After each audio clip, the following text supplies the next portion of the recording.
Hi guys, and welcome to Hilltop Farm. I'm Jay. Welcome to another coffee break. Yes, and you can see I have another cup.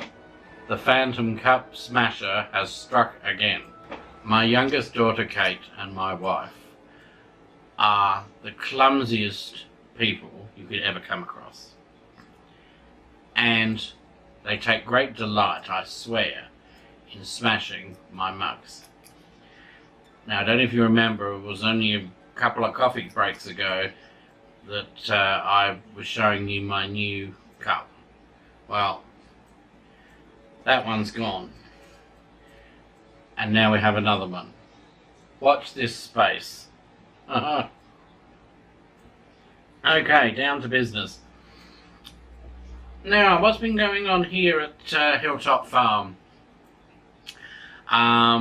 There's been quite a bit of movement in the duck pen, and those of you that have been following the Across the Duck Pond series will know what I'm talking about, because it's all in there. So if you want to catch up on what's happening with the ducks, go across and have a look at that video. The hen house, not a lot happening in the hen house as such, but we do have 2 dozen eggs in the incubator, only just, mind you, but they have gone in. So keep an eye out in the future for the hen house updates to let you know what's happening there. What else have we been doing? Oh, there's a couple of tag videos coming out. The Valentine's Day one that you've just seen, and there'll be another one coming out in the coming days. Just a bit of fun, really, helps you get to know me a bit better. Yeah, and just breaks the monotony of the normal content. I hope you don't find it monotonous, but maybe you do. Our series on how to successfully hatch duck eggs, it's a 4-part series that I did around about the middle of last year. All of a sudden, for some unknown reason, has taken off. I don't know whether YouTube is featuring it somewhere, but it has taken off, and as a result we've got quite a few new subscribers. So welcome to any new subscribers we've got, particularly those that have come along from watching that series on how to successfully hatch duck eggs. And if you have any questions about that video, feel free to ask in the comments below. Those of you that are watching the Papillon Diary series will know that Audrey had puppies 4 weeks ago, and we the birthing video is out, and we are now down to doing our weekly updates on the puppies. All 4 of the puppies have been sold, so it provides a great way every week for the puppy owners to get to watch their puppies develop and grow. 2 of these puppies are going interstate. One's going to Perth, one's going to Melbourne.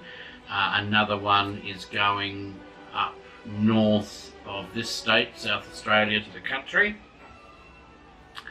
And the other one is actually going about half an hour down south to a lovely, beautiful seaside town here called Victor Harbour.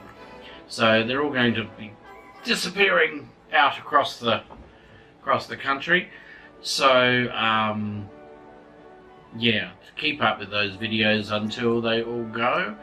And I say, you can watch them develop and grow and play and have fun.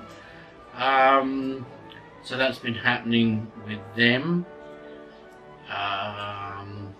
We've pretty much finished canning our tomatoes. I think we ended up with 90 pints and 40 quarts of a tomato passata. Did I do a video on that? I can't remember if I did or not. I'll have to check. If I didn't, don't think we're doing any more this year. If I didn't, I promise I will do it next year. As I say, we're doing the onions, and we're not quite finished those yet. So I might do. I know I haven't done a video on that, so I might do a video on that just to show you what some of your options are, because you can either put them through the dryer and obviously have dried flaked onions, or you can then take those flakes and grind them into a powder, and you can have a powdered onion. Or what we tend to do is get small freezer bags and we divide it into what would be the equivalent to one onion chopped, and freeze it up into lots like that. So it's the one, I mean, I don't mind doing it really, but it's the one thing. Little Leo, can you hear him barking? It's the one thing that everyone in this house seems to hate is chopping onions. Everyone's eyes stream and what have you. So we've decided we have, a few days of chopping onions, and then we blanch them, freeze them, and so every time you need one onion, two onions chopped up in your recipe, just get it straight out of the freezer and use it, and it's so much easier and it's so much cheaper, because we've been picking up onions here in I think it's 20 kilo bags, is it? 20 kilo bags, which is like just over £10, I think. And those bags have been like $4 something. You can't buy it at that price all year round, but ours are in the freezer ready to go. Oh, and we've also done a whole load of pickled onions as well. And again, see, this is what I mean. It's so difficult because there's so much to do, and because this is our first one, we've just started our second year, but it's our first time around, if you like, as a YouTuber. We do these things, and it's afterwards we suddenly think, we should have filmed that. People will probably want to see what we did and how we did that. But it doesn't occur to us at the time, so we're really trying to get better in remembering to do these things. So, but what we did for pickled onions, because we rarely eat just a pickled onion, we tend to, if we get a pickled onion, we then tend to cut it up and either have it sliced in a salad, or on a sandwich or in a roll or something like that. So what we did was we sliced up the onion, and we've pickled it. It's already sliced in the jar. So when they're ready, you just take it out and drain it, put it in your salad or your sandwich like that. Ah, I know what. Hold on, I've just got to get something. There, have a look at these beauties, would you? Look, I'm not kidding. These are big apples. Right? Beautiful they are. Absolutely beautiful. Okay, this is the first to come off of the trees this year. And they're actually red delicious. You see the colour. They're very, very beautiful. It's not a terribly big tree at the moment, so we only get a small crop off of that tree. But the apples we get are huge, and they're just beautiful. And people say, oh, you can get them from the supermarket. You don't get an apple like that in the supermarket, I can tell you. Okay? This is a beautiful, beautiful, crisp, juicy apple. So, it rather looks like in the next, because the Red Delicious goes first, and the other apple, which is a Jonathan, is a week or two behind that. We also have a Cox's Orange Pippin, but that's only been in for, I think this is its second year, so it's only tiny, so that doesn't produce yet. But they're smaller apples, but they're absolutely gorgeous. We did have one when we first came here, and Helen got a bit overzealous pruning it, and it never woke up from its dormancy. So we have another one, because they were really, really nice apples. They really were. So, as I say, apple season's hitting. The pear tree is going to not be too far away. So then we'll be getting into our pear, famous Hilltop Farm pear chutney, which everyone loves. So we'll be making that. We do have a video on that already. So go and watch that. That is something to be seen. But one thing I will be doing, that I know I have promised so many times and it's not funny, but I will be doing it this season, is I will be showing you how to make apple cider vinegar from the apple peelings and the cores that are left over once you've processed your apples for apple sauce or apple pie filling or whatever it is you're going to use your apples for. And that way it makes use of the waste stuff, and what better use can you think of than to make apple cider vinegar. Wonderful, absolutely wonderful. And we give it to all the animals here at Hilltop Farm. And if anyone's got a poor tummy at any stage, any hint of diarrhea, if you put that in the water, it notices a huge difference very quickly. So we swear by it. So that's going to be happening.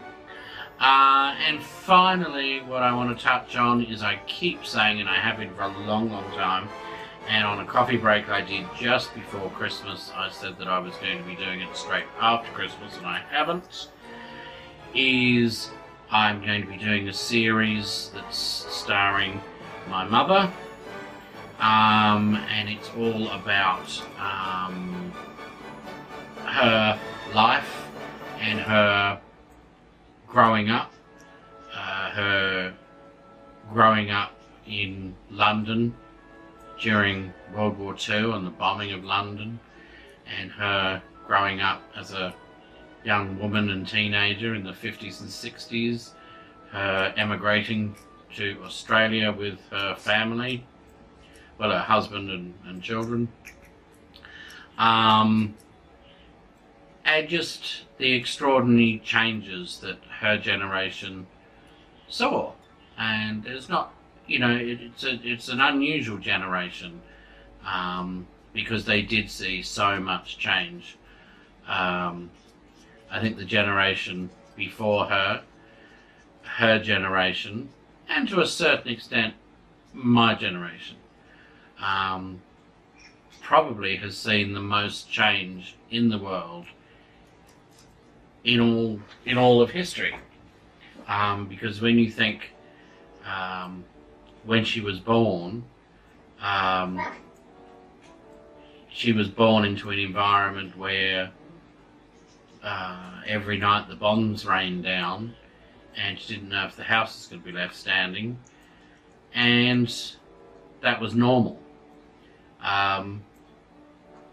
Here we are today, can't even begin to imagine what that was like. So very, very, very different world it is now from the one she was born into. Likewise, the generation before her, you know, saw the invention of the internal combustion engine and everything going from being horse and cart to these wonderful machines that we have today to get us around. My generation has seen, you know, the computer and mobile phone and era hit. Having said that, so has my mother. She's very tech savvy and, you know, uses and operates a computer every day, has a mobile phone or a smartphone that she uses every day.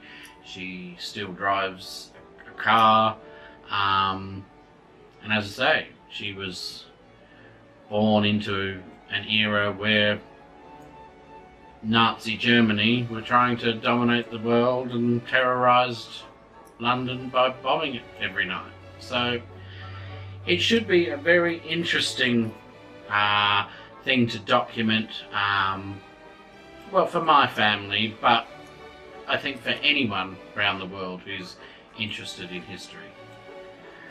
Okay, so that's enough for today. I'd like to thank you all for joining me. Give me a big thumbs up if you like this. Leave a comment and let me know your thoughts on what I've talked about. Make sure you subscribe to the channel so that you don't miss out on other videos. And until next time, it's goodbye from Hilltop Farm. See ya!